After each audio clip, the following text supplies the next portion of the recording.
Hello and welcome to the European Circle report.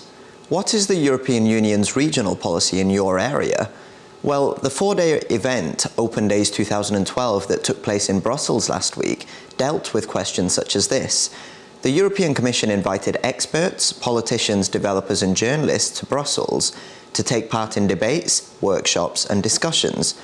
This was the 10th European Week of Regions and Cities, and this year's key focus was on topics of smart, green growth and territorial cooperation.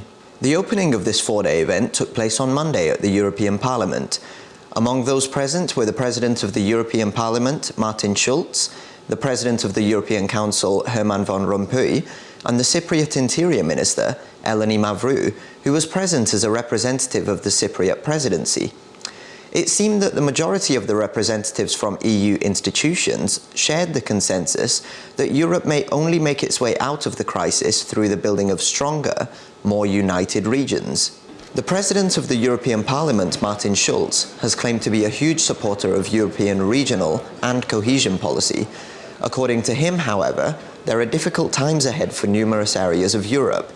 He insisted that there are many cities and regions where, due to austerity measures, funding is needed for education and even energy supplies. This can of course be particularly heavy on EU finances.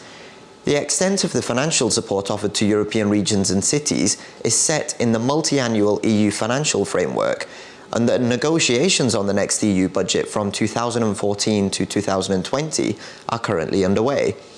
As more and more leaders of EU member states call for a reduction of the budget, Schulz expressed concern that this might also lead to savings on crucial EU cultural projects, such as the Erasmus project or even regional assistance.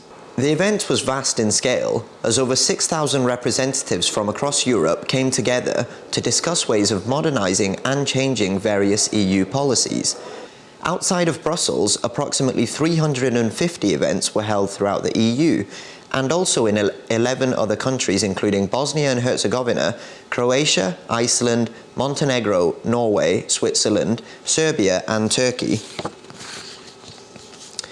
The European Union recently gave its outlook concerning the next steps for EU enlargement through a set of annual reports.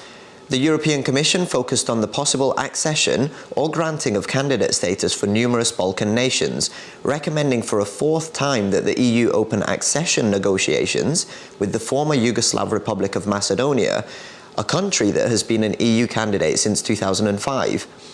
The Commission reports highlighted the possibility of Albania and Kosovo becoming candidate states too, though the largest reports concentrated on the membership preparations of Croatia, a country that should become a member state of the European Union by summer 2013.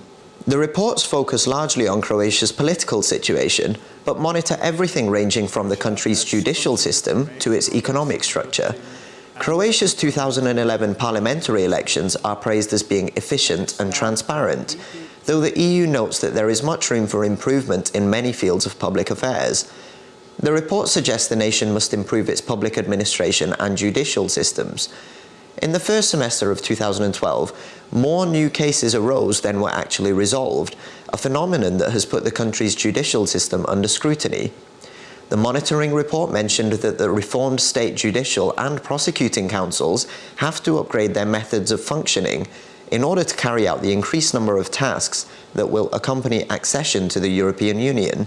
The reports also highlight the difficulty of living conditions for both the Roma minority and the Croatian Serbs in the country, stating that there are still challenges to be faced in the areas of education, social protection, healthcare, employment and access to personal documents.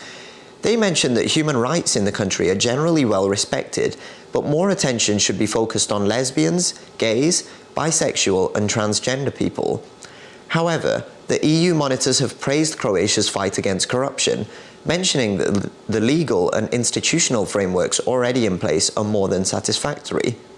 The two reports are interesting not only for their monitoring views on Croatia's progression to becoming an EU member state, but for what they provide in terms of recommendations for those countries that are vying to become future member states of the EU. For now, EU candidate nations such as Turkey, Serbia and Iceland can only wait and see whether Croatia's accession to the European Union proves to be a hit or a miss for the Balkan nation. That was the European Circle report for this week. I'll see you next time. Goodbye.